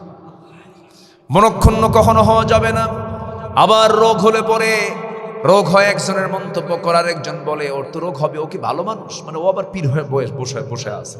এরকম বদমাইশ আছে না? নাই বলে ওর তো অসুখ হবে, ও কি ভালো মানুষ? আইয়ুব আলাইহিস সালাতু ওয়াস সালামের মতো অসুখ হয়েছে? আইয়ুবের মতো অসুখ কি এত সস্তা? 18 বছর তিনি বিছনা থেকে উঠতে পারেন না। এত কঠিন রোগ আক্রান্ত হওয়ার পরেও তার মুখ থেকে জিকির কখনো 1 সেকেন্ডের জন্য বাদ পড়ে নাই। অসুখ তো হবেই, অসুখ বিসুখ হবে, স্বাভাবিক। আমরা ভালোবাসবো কাকে? আসতে বলবেন না, কাকে? মুখ থেকে জিকির কখনো মাইনাস করা যাবে না, 1 সেকেন্ডের জন্য নয়। জিকির কাকে বলে একটু বুঝাই। কষ্ট হচ্ছে না তো আপনাদের? আজান দিচ্ছে কিন্তু, দেখ আজান হয়ে যাক। আশেপাশের মসজিদগুলো যদি একটু বন্ধ থাকে ভালো হয়। আজান তো হবেই, এটা চলমান, এটা থাকতেই হবে। আসসালাতু আলা ওয়াক্তিহা, সময় মতো নামাজ হতে হবে, এটা দরকার। আজকে আমরা একটু এখানে বৃহত্তর দিক তাকিয়ে একটু বিলম্ব করব, কষ্ট হবে না তো আপনাদের? দেখেন আল্লাহ তাআলার কত দয়া। শীতের দিন পায়ে মোজা দিয়েছ, যদি চামড়ার হয় পা ভিজানোরই দরকার নেই, পার উপরে মাসাই করে নাও, সুবহানাল্লাহ বলেন। কষ্ট হয় তোমার, 4 রাকাতকে 2 রাকাত করো, মুসাফির আছো 2 রাকাত করে ফেলো। আল্লাহর কত দয়া, জোরে কোন সুবহানাল্লাহ। তোমার খুব কষ্ট হয়, তোমার নিয়মনীয় সমস্যা, থাক ওযুর পানি দরকার নাই, তায়াম্মুম করো, ফাতায়াম্মামু সাঈদান তাইয়্যিবা, জোরে কোন সুবহানাল্লাহ। এরপরে বান্দাকে আল্লাহ আমি সময়ই পাই না, বান্দা কি কয়? সময় পাই। আমরা আল্লাহকে ভালোবাসতে পারি না তো, আমরা আল্লাহকে ভালোবাসার মতো ভালোবাসবো, জোরে বলি ইনশাআল্লাহ। সব টাইম হয়, নামাজের টাইম মানে আল্লাহরে এত দূরে রাখছে যে নামাজের টাইমই হয় না। জিকির কাকে বলে দেখেন? অর্ধ দুনিয়ার শাসনকর্তা, কিয়ামত পর্যন্ত প্রতিটি শাসকের জন্য যিনি মডেল ছিলেন, সাইয়্যিদিনা ওমর ফারুক রাদিয়াল্লাহু তাআলা আনহু। কয় নাম্বার খলিফা ছিলেন? 2 নাম্বার। কয় number? 2 number. 1 number Abu Bakr, number 2 Omar, number 3 Osman, number 4 হচ্ছেন আলী রাদিয়াল্লাহু আনহু। কয়জন? 4 জন। এই সমস্ত লোকগুলো সব ছিলেন জাহিলি যুগের মানুষ। কোন যুগের মানুষ? জাহিলি যুগের মানুষ। কিন্তু তারা কোরআনের ছোঁয়াপে কি হয়ে গেল? আবু বকর, ওমর, ওসমান, আলী, খালিদ, আব্দুল্লাহ ইবনে রাওহা, জাফর বিন আবু তালিব, মানে হীরকখণ্ড হয়ে গেলেন, জান্নাতের টুকরা হয়ে গেলেন। কিসের কারণে? কিসের কারণে? কোরআনের কারণে। ওমর ফারুক আগে হিরো ছিলেন না আগে জিরো ছিলেন? রসুলকে মারতে গেছেন, রসুলকে মারতে গেছে যাওয়া লোক কি ভালো হয়? আস্তে কয়, রসুলকে মারতে যাওয়া লোক কি কখনো ভালো ছিলেন? মারতে গেছেন, মারতে গিয়ে আর পারলেন না। মেধাবী তো, খিয়ারুকুম ফিল জাহিলিয়া খিয়ারুকুম ফিল ইসলাম। ওনারা জাহিলি যুগে জন্ম নিলেও, জাহিলি যুগে পরিবেশে গড়ে উঠলেও কোনোদিন সাইয়েদনা ওমর ফারুক মুখে মদ লাগান নাই, কখনো জেনা করেন নাই, মদের কাছেও যান নাই। খেয়ারকুম ফিল জাহেলিয়া খেয়ারকুম ফিল ইসলাম। জাহেলি যুগেও তারা শ্রেষ্ঠ ছিলেন, ইসলামের যুগেও তারা শ্রেষ্ঠ ছিলেন। দেখবেন সমাজে কিছু হিন্দু লোক থাকে, হিন্দু লোক ইমান নাই, বেঈমান সে, মুশরিক সে, কিন্তু জেনার কাজে যায়, মিথ্যা কথা বলে না, আছে না এরকম লোক আছে না? আবার কিছু মুসলমান আছে হাজি হজ করে মদের বোতল নিয়ে শুয়ে থাকে, আছে না নাই? সম্মানিত ভাইয়েরা, কয় নম্বর খলিফা? 2 নম্বর। কে? ওমরে ফারুক। বহুদিন আগে এক মাহফিলে বললাম, ওমরে ফারুককে চিনেন কে? সামনে থেকে এক লোক, ছোট্ট একটা ছেলে দাঁড়ায় বলে, হুজুর আমি চিনি। কে? আমাদের বাড়ির দোতলায় ভাড়া থাকে। আমাদের বাড়ির দোতলায় ভাড়া থাকে। এটা কি ভাড়া থাকা ওমর? আমি তাকে বললাম, তুমি 100-তে 100 পাইছো, কারণ তোমার বুদ্ধি যত দূর উত্তরও তত দূর। সাইয়েদনা ওমর ফারুক রাদিয়াল্লাহু তাআলা আনহু দুনিয়া থেকে বিদায় নেবেন। বিদায়ের প্রাককালে তিনি সারা জীবন দোয়া করেছেন, আল্লাহুম্মা রযুকনি শাহাদাতান ফি সাবিলিক ওয়াজআল মাউতি ফি বালাদি রাসূলিক। আয় আল্লাহ তাআলা, তোমার কাছে আমি শহীদের রিজিক চাই। আল্লাহ তুমি আমাকে শহীদ হিসেবে কবুল করে নিও এবং নবীজির বালাদে, নবীজির শহরে আমার মৃত্যু দিয়া দিও। এই দোয়াটার সঙ্গে তখন বাস্তবতার মিল ছিল না, কারণ মদিনায় যুদ্ধ হওয়ার কোনো সম্ভাবনা ছিল না যে যুদ্ধে তিনি অংশগ্রহণ করে শহীদ হয়ে যাবেন, এমন সম্ভাবনা ছিলই না। কিন্তু আল্লাহ তাআলা তার দোয়াটা কেমন করে কবুল করলেন দেখুন। ফজর নামাজে তিনি দাঁড়িয়েছেন, ফজর নামাজ তিনি শুরু করেছেন, 2 রাকাতে নামাজ পড়তে নিয়ে হঠাৎ করে এক জালিম এসে তার ডান পাশে এসে তার ডান পেটের ভিতরে ডান সাইডে বিষাক্ত চাকু ঢুকায়া দিয়েছে। বিষাক্ত চাকু ঢুকে দিয়ে টান মেরে বের করেছে। তিনি তেমন কাবু হন নাই, নামাজ পড়ছিলেন, ওইভাবেই নামাজ পড়ছিলেন তিনি। এমন সময় আবার রুকু থেকে উঠে যখন সেজদার দিকে যাবেন, উপর যে পড়ে সেই চাকুটা দিয়ে বিষ মিশ্রিত চাকু দিয়ে তার তলপেট আঘাত করা হলো। 2টা স্টেপ মারা হলো। 2টা আঘাত করার সঙ্গে সঙ্গে সাইয়েদনা ওমর ফারুক মাটিতে লুটিয়ে পড়লেন, সেন্সলেস হয়ে গেলেন। ভুঁড়ি কিছু বের হয়ে গেছে, রক্তে রঞ্জিত হয়েছেন। ওমর ফারুক রাদিয়াল্লাহু আনহু যখন তিনি আক্রান্ত হলেন, সেন্সলেস হয়ে পড়ে থাকলেন কয়েক ঘন্টা বড় তার সেন্সটা ফিরে এসেছে। ফিরে আসার সঙ্গে সঙ্গে তিনি বিশালভাবে তিনি টেনশন করছিলেন আর বলছেন, আব্দুল্লাহ, আমার ছেলে আব্দুল্লাহ, এদিকে আসো, একটু পানি নিয়ে আসো তো। সন্তান কান্দারে দৌড়ায়, আব্দুল্লাহ দৌড়ায় দ্রুত গতিতে পানি আনলেন 1 গ্লাস, এনে বলছে, আব্বা পানি পান করুন। এবার ওমর ফারুক বলছে, আমার কলিজার টুকরা আব্দুল্লাহ, তুমি আমাকে কিসের পানি দিচ্ছ? আমি তো খাওয়ার পানি চাই না, আমি তো চেয়েছি ওযুর পানি, নামাজ তো আমার এখনো হয় নাই। সুবহানাল্লাহ বলবেন না? এটার নাম জিকির। এটার নাম কি বলেন? জিকির। মারা যাবেন তিনি, নামাজের কথা ভুললেন না। ওযুর পানি দেওয়া হলো, কোনো মতো ওযু বানালেন, পেটে গামছা বাঁধলেন, ভুঁড়িটাকে টাইট করে বাঁধলেন, নামাজ পড়ে নিলেন। ইশারা করে নামাজ পড়ার পরে মুস্কি হাসি মেরে বলছেন, আব্দুল্লাহ, আল্লাহ আমার নিয়তটা কবুল করে নিয়েছেন। আমি সারা জীবন দোয়া করেছি, আল্লাহ শহীদের দরজা তুমি আল্লাহ আমাকে দিয়ে দাও।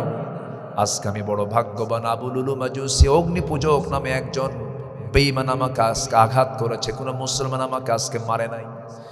আমি নিশ্চিত, আমার ধারণা আমি শহীদের দরজা পেয়ে যাচ্ছি। আব্দুল্লাহ, চিন্তা করো না, তুমি কান্দো কেন? আমি তো তোমার বাপ, আমি তো মরে যাবো একদিন, আমার জন্য দোয়া করো।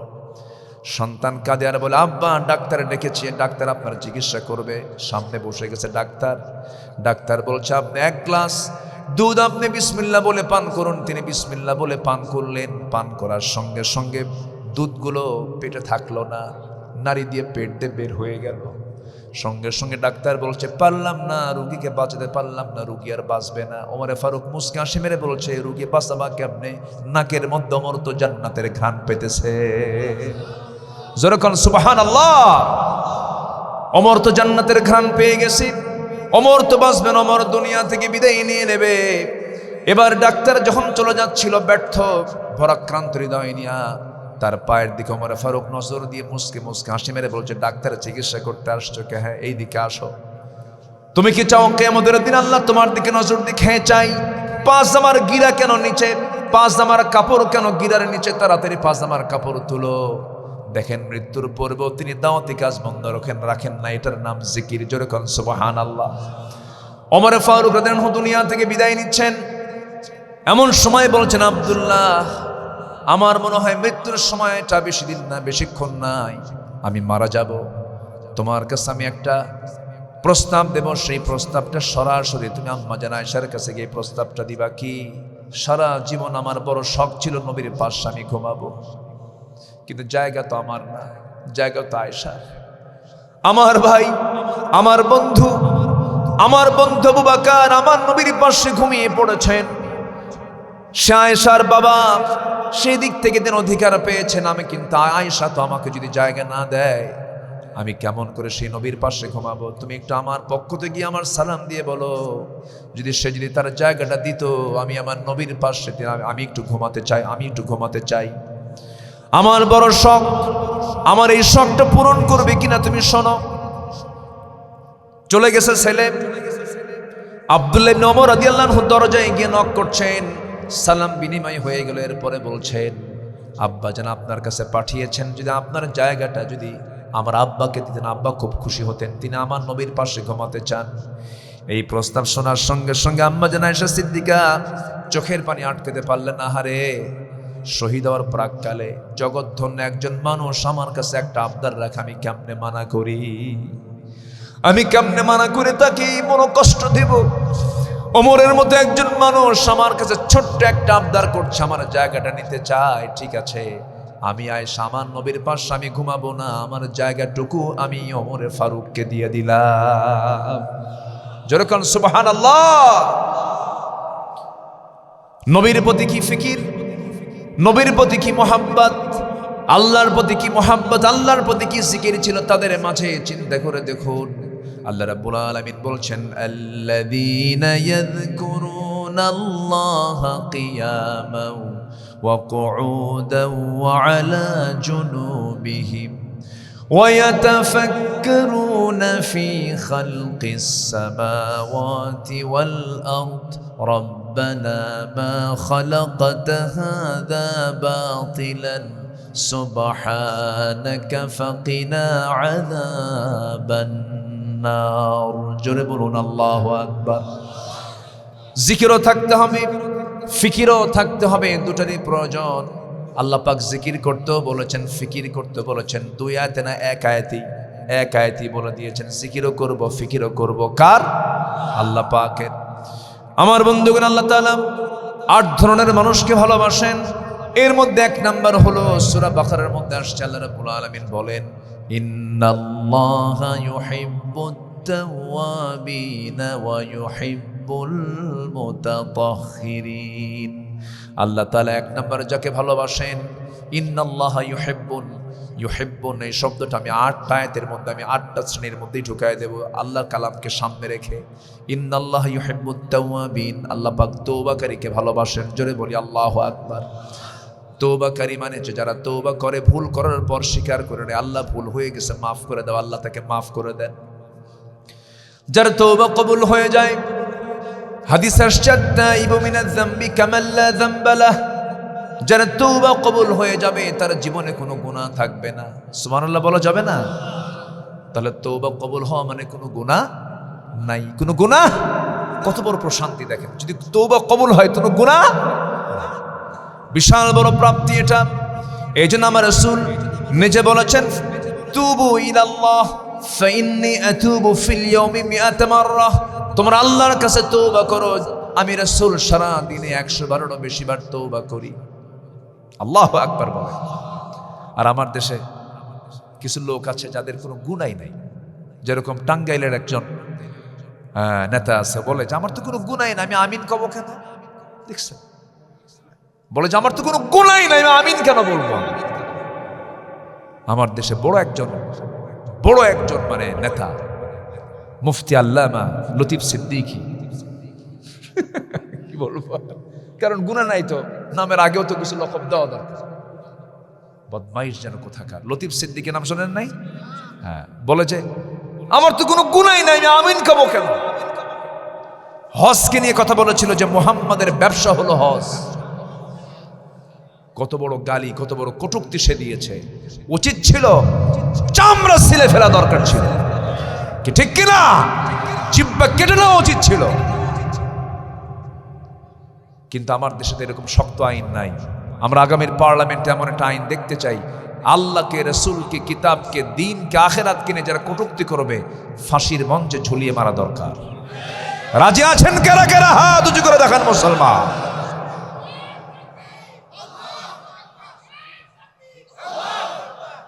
আল্লাহ কবুল করুন, জোরে বলি আমিন, আরো জোরে আমিন। ঘাপটি মারা কিছু নাস্তিক আমার দেশে আছে না নাই? এবং জালিমদের কিছু দোসর এখনো বাংলাদেশে আছে না নাই? এখনো আছে। অনেক কিছু করেছে ওরা, শান্তিতে থাকতে দেয়নি আমাদের 16 বছর। এই সেই কথা নয়, এই 16 বছরই আল্লাহ তাআলা আমাকে ময়দানে রেখেছিলেন। মাঝে মাঝে আমাকে খুব ডিস্টার্ব করতো, আমাকে লক্ষ্য করে গুলি পর্যন্ত করা হয়েছে, মঞ্চে আগুন ধরিয়ে দেওয়া হয়েছে, আমাদেরকে ধরে জেলখানায় ভরানো হয়েছে। আমরা তো কোনোদিন দেশের শাসনের দায়িত্ব নেই নাই, আমাদের ধরা হলো কেন? আমাদের মার মুখে, মার চোখে হতাশা এবং কান্না কেন সৃষ্টি করা হলো? পরিবার থেকে আমাদেরকে, পরিবারের হক আদায় থেকে বঞ্চিত কেন করা হলো? অবশ্যই জবাব দিতে হবে কার আদালতে? কার আদালতে? আল্লামা সাঈদীর মতো মানুষটাকে তিলে তিলে 13 বছর জেলখানায় রেখে পরিকল্পিত নাটক সাজিয়ে দিল্লির প্রেসক্রিপশনে কেন হত্যা করা হলো? জবাব দেবে কার কাছে? কার কাছে? কার কাছে? আল্লাহর কাছে। কিন্তু এটার জবাব আল্লাহ তাআলা দুনিয়াতেও একটু দিয়েছেন, একটু, পুরোপুরি হয়নি তো, একটু দিয়েছেন। আল্লামা সাঈদী বলেছিলেন, গাছের গোড়ায় নাড়া দেব, মামু বাড়ি দিল্লি গিয়ে পড়বা। কত বড় আল্লাহওয়ালা! বললেন 25 বছর আগে, আল্লাহ তাআলা এটার বাস্তবতা দিলেন হলো 25 বছর পরে। একদম দিল্লি গিয়ে পড়ছে, কলকাতায় যায় নাই, রাজস্থান যায় নাই, ইউপি যায় নাই, হায়দ্রাবাদ যায় নাই, এরপরে চেন্নাই যায় নাই, মাদ্রাস যায় নাই, এরপরে কি বলে নেপাল না, ভুটান না, শ্রীলঙ্কা না, মায়ানমারের ইয়াঙ্গুন নয়, আসাম নয়, ত্রিপুরা নয়, গুয়াহাটি নয়, আগরতলা নয়, লন্ডন নয়, আমেরিকা নয়, সোজা মামু বাড়ি। আল্লাহ তাআলা তার কথাকে কবুল করে নিয়েছেন। কবুল করেন না? আল্লাহ কথা কবুল করেন না? উনি বলেছিলেন, আল্লাহ আমাকে যারা মানুষের সামনে বেইজ্জত করতে চায়, আল্লাহ তুমি তাদেরকে জাতির সামনে ল্যাংটা করে দিও। দেন নাই, দেন নাই, দেন নাই, দেন নাই। সাবেক নির্বাচন কমিশনের গলায় জুতার মালা। হ্যাঁ, এরপরে বেক্সিমকো গ্রুপের একজন মালিক, কত বড় একজন ধনী মানুষ, 1 নম্বর তালিকায় থাকা একজন ধনী মানুষ। ওরে, আমার আগেই তো বলে দিলেন, মাথা থেকে শুরু করে পা পর্যন্ত সব সাদা, মানুষটা দেখতেও সুন্দর, মনে হয় ফেরেশতা জিবরাইল নাজিল হয়েছে। কিন্তু বদমাইশের শীর্ষস্থান দখল করেছিল। 16 বছর ক্ষমতায় ছিল ওরা ছিল ক্ষমতায় 16 বছর, ফেরাউন ছিল হলো 1600 বছর। সংখ্যার যে মিল হলো কেমনে বুঝলাম? খুব বদমাইশ। 2018 সালে নির্বাচনের আগ দিয়ে আমাকে পুলিশ ধরতে আসলো বাসায়। রাত 3টার দিকে আমাকে ধরে বলে, হুজুর একটু থানায় চলেন। কেন? ওসি সাহেব চা খাওয়ার দাওয়াত দিয়েছে। রাত 3টায় দাওয়াত দেয়? নিয়ে চলে গেল। ওসি সাহেব আমার দিকে তাকায়, লজ্জায় আর চোখে চোখ রাখতেছে না, লজ্জা পাচ্ছে। কি কারণে ধরলাম নিজে তো জানি না। তো বলে, হুজুর আমি তো আপনার ভক্ত, আমার বউ, পরিবার, ছেলে মেয়ে সবাই আপনার আলোচনা শোনে, আমরা সবাই ভক্ত। ভক্তের জন্য তো ধরে আনছেন, বলেন কি বলবেন বলেন। তো বলতেছে, হুজুর উপায় নাই, চাকরি বাঁচানো ফরজ, নির্বাচনের পর আপনি বের হয়ে যাবেন, আপনি একটু যান। এত সুন্দর করে বলতেছে, মনে হচ্ছে মানে সস্তা একটা বিষয়। তো বললাম যে চাকরি বাঁচান ফরজ, ইমান বাঁচান কি নফল নাকি? এরপর আমাকে টেনে হেঁচড়ে প্রিজন ভ্যানে করে নিয়ে চলে গেল কোর্টে। কোর্টে জাজ আমার দিকে তাকায় বলে, এই লোকটাকে ধরলো, আমি তো ওনার ওয়াজ শুনি, চেনে। ধারা দেখে দেখে, এমন ধারা যে ধারায় জামিন হলে পরে চাকরি থাকবে না, জামিন অযোগ্য মামলা দিয়া প্রিজন ভ্যানে করে হ্যান্ডকাফ লাগায়া নিয়ে চলে গেল জেলখানার দিকে। আমরা তো অসন্তুষ্ট হইনি, কারণ আমরা তো জানি আমরা তো চুরি করি নাই, আমরা তো দেশের কোনো সম্পদে হাত দিইনি। জনগণের সম্পদ তো আমরা চুরি করবো কেন? চুরি করে সুযোগিতে যাইতে দেয় না। নিয়ে চলে গেল জেলখানার মধ্যে। ঢুকলাম, আমি জেলখানা মনে করুন, আমি মনে করেছি এটা মাদ্রাসা ইউসুফিয়া, মাদ্রাসায় ইউসুফিয়া। ঢুকলাম ভিতরে, ঢোকার সঙ্গে সঙ্গে এক বুড়ো চাচা, 80 বছর বয়স, আপনার চেয়ে একটু বয়স বেশি হবে, 80 বছর বয়সের এক বুড়ো মানুষ আমাকে দেখে সালাম দিয়ে বলে, নভেম্বর মাস তখন 22 কি 23 নভেম্বর 2018 সাল, আমাকে সালাম দিয়ে বলে, হুজুর আপনি জেলখানায় ঢুকলেন, খুব খুশি হলাম। তো বললাম, জেলখানায় ঢুকলে চাচাকে খুশি হয় কে বাবা? ওয়াজ শুনতে গেছি, বহু ওয়াজ জীবনে শুনছি, এত চেষ্টা করছে আপনার সঙ্গে একটু মোসাফা করবো, একটু দেখা করব, এই সুযোগ হয়নি, আল্লাহ আমারে মিলাই দিছে। দোয়া করে আল্লাহ তাআলা আপনাকে জেলখানায় রাখুন, বুঝলেন? এমন দোয়া দিল। বললাম, চাচা আপনি কেন জেলখানায়? কে বাবা, বোমা হামলা। কি হামলা? বোমা হামলার মামলা দিছে ওনার নামে। বলেন তো, 80 বছরের বুড়ার নামে যদি বোমা হামলার মামলা দেয়, ওনার হাতে যদি বোমা তুলে দেওয়া হয় মারার জন্য, জায়গায় পড়বে না ওনার মাথায় পড়বে? এই হচ্ছে অবস্থা। আল্লাহ তাআলা জুলুমের কিছু অবসান করেছেন, আমরা এগুলোর পুনরাবৃত্তি দেখতে চাই না। আগামীতে আমরা এমন একটি কল্যাণ রাষ্ট্র আমরা দেখতে চাই, গড়তে চাই, এমন নেতৃত্ব দেখতে চাই যেখানে কোনো জুলুম থাকবে না, কোনো নির্যাতন থাকবে না, কোনো রাতকে দিন করার কেউ সাহস পাবে না। জোরে বলে ইনশাআল্লাহ। সম্মানিত ভাইয়েরা, আল্লাহ আমাকে ভালোবাসেন, আমি আল্লাহকে সবচেয়ে কম ভালোবাসবো না বেশি ভালোবাসবো? বেশি ভালোবাসবো। আমার বন্ধুগণ, একটু মনোযোগ দিয়ে কথাগুলো শুনুন। 8 ধরনের মানুষকে আল্লাহ রাব্বুল আলামিন ভালোবাসেন। নাম্বার 1 বলে ফেলছি আমি, তাওবা করবে যারা। নাম্বার 2 হলো ওয়া ইউহিব্বুল মুতাতাহহিরিন, যারা পবিত্রতা অর্জনকারী তাদেরকে আল্লাহ পাক দারুণ ভালোবাসেন। বলুন তো, নামাজ আগে না পাক আগে? বলেন বলেন বলেন বলেন। আগে পাক, এরপরে নামাজ।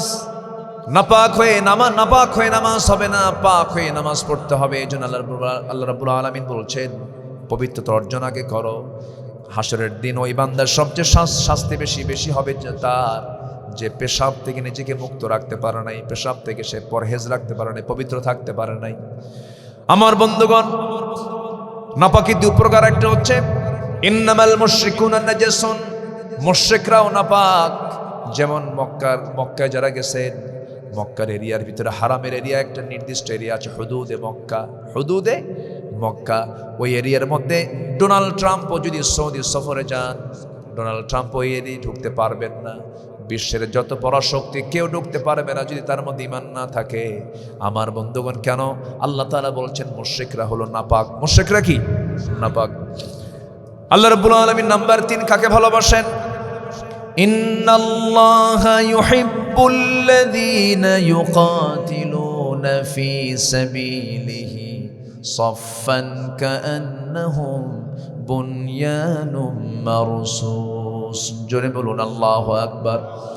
আল্লাহ রাব্বুল আলামিন ওই সমস্ত বান্দাগুলোকে ভালোবাসেন যারা আল্লাহর পথে সংগ্রাম করে, সীসাঢালা প্রাচীরের মতো কাতারবদ্ধ হয়ে, একতাবদ্ধ হয়ে যারা আল্লাহর পথে যারা সংগ্রাম করে, জিহাদ করে, আল্লাহ তাদেরকে সবচাইতে বেশি ভালোবাসেন। জোরে বলুন সুবহানাল্লাহ। মুজাহিদদেরকে আল্লাহ ভালোবাসেন। সংগ্রাম যারা করবে আল্লাহ তাআলা তাদেরকে খুব বেশি ভালোবাসেন। নাম্বার 4 হলো আল্লাহ রাব্বুল আলামিন কাকে বেশি ভালোবাসেন? আল্লাহ রাব্বুল আলামিন বলছেন যারা তাওয়াক্কুল করে, যারা আল্লাহর প্রতি যারা ভরসা করবে। فبما رحمة من الله لنت لهم ولو كنت فظا غليظ القلب لانفضوا من حولك فاعف عنهم واستغفر لهم وشاورهم في الأمر فإذا عزمت فتوكل على الله ইন্নাল্লাহা ইউহিব্বুল মুতাওয়াক্কিলিন। মুতাওয়াক্কিলদেরকে আল্লাহ ভালোবাসেন। আল্লাহর প্রতি ভরসা করতে হবে। ষোলোয়ানা যদি কোনো বান্দার আল্লাহর প্রতি আস্থা থাকে, পূর্ণ আস্থা যদি থাকে, আল্লাহ পাক সেই বান্দাকে পাখির মতো রিজিক দেন। কিসের মতো রিজিক দেন? পাখির মতো। পাখির আল্লাহর প্রতি আস্থাটা এত বেশি থাকার কারণে আল্লাহ রাব্বুল আলামিন কোনো খাদ্য গুদামের প্রয়োজন মনে করেন নাই। কোনো প্রাণীর কিন্তু খাদ্য গুদামও নাই, কিন্তু তাদের কিন্তু কোনো খানার কোনো অভাব নাই। কিন্তু মানুষের মধ্যে খাদ্যের অভাব আছে না নাই? খাদ্যের সংকট না বন্টনের সংকট? বিশ্বের কিসের সংকট বলেন? বন্টন। খাদ্য ঠিকই আছে, অ্যাভেলেবেল আছে, ডাবল আছে, কিন্তু বন্টনের সংকট। দেখেন না ভেনেজুয়েলার প্রেসিডেন্টকে কেমনে একটা দেশের প্রেসিডেন্ট বউ শুনতে তুলে নিয়ে আসে আরেক দেশে। যা দেখেন না। এই হচ্ছে অবস্থা। কেমনে মানুষ স্বাধীনতা নিয়ে থাকবে, কেমনে মানুষ টিকে থাকবে? সম্মানিত ভাইয়েরা, আমরা ভরসা করব কার উপরে? আল্লাহর উপরে। নাম্বার 5, যারা ইহসান করবে আল্লাহ পাক তাদেরকে ভালোবাসেন।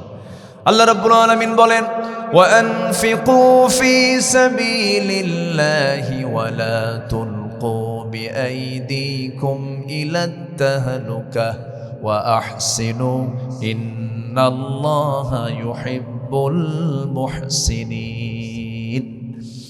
ইহসান করবেন, আল্লাহ আপনার প্রতি ইহসান দেখাবেন। আপনি রূঢ় হবেন, আল্লাহ পাক আপনার প্রতি রূঢ় হবেন।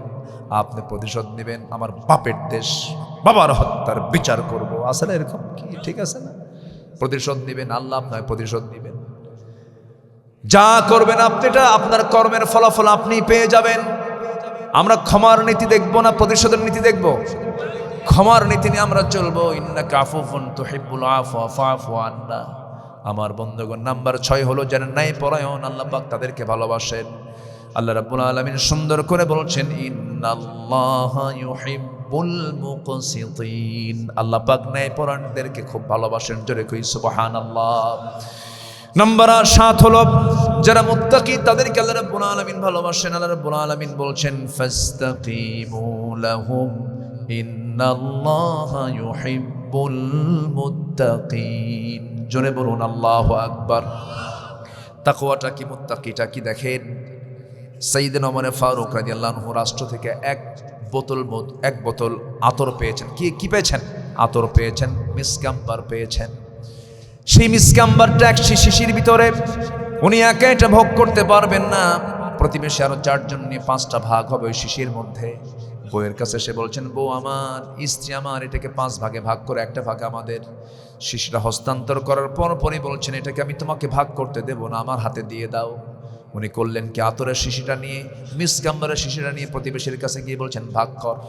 5 ভাগে ভাগ করে তিনি একটা ভাগ নিয়ে আসলেন। এবার স্ত্রীর কাছে এসে বলছেন, সরি, তুমি কিচ্ছু মনে করো না স্ত্রী, আল্লাহর কসম তোমাকে আমি অবিশ্বাস করি নাই। বিশ্বাস আছে তোমার উপরে, কিন্তু আমি তোমাকে ভাগ করতে দিলাম না এই জন্য, কারণ আতর থেকে শিশি যখন তুমি সমান ভাগে ভাগ করবে, আতরটা এটা লিকুইড, কিছু আতর তোমার হাতে লেগে যাবে, হাত থেকে গায়ে লাগবে। এই ফ্যাসিলিটি আমরা বেশি নেই, এটা চাই নাই মনে করে আতর ভাগ করার দায়িত্ব আমি অন্যের কাঁধে চাপায়া দিয়েছি। জোরে বলেন সুবহানাল্লাহ। এটার নাম হলো তাকওয়া। এটার নাম কি? তাকওয়া। নাম্বার 8 হলো, অনেক লম্বা কথা ছিল। নাম্বার 8 হলো আল্লাহ রাব্বুল আলামিন বলেন, ওই সমস্ত বান্দাকে আমি আল্লাহ রাব্বুল আলামিন ভালোবাসি। ওয়া কাআইয়িম মিন নাবিয়্যিন কাতালা মাআহু রিব্বিয়ুন কাসীর ফামা ওয়াহানু লিমা আসাবাহুম ফি সাবিলিল্লাহ ওয়া মা দাউফু ওয়া মাস্তাকানু ওয়াল্লাহু ইউহিব্বুস সাবিরিন। জোরে বলুন আল্লাহু আকবার। আল্লাহ রাব্বুল আলামিন ধৈর্যশীলদেরকে দারুণ ভালোবাসেন।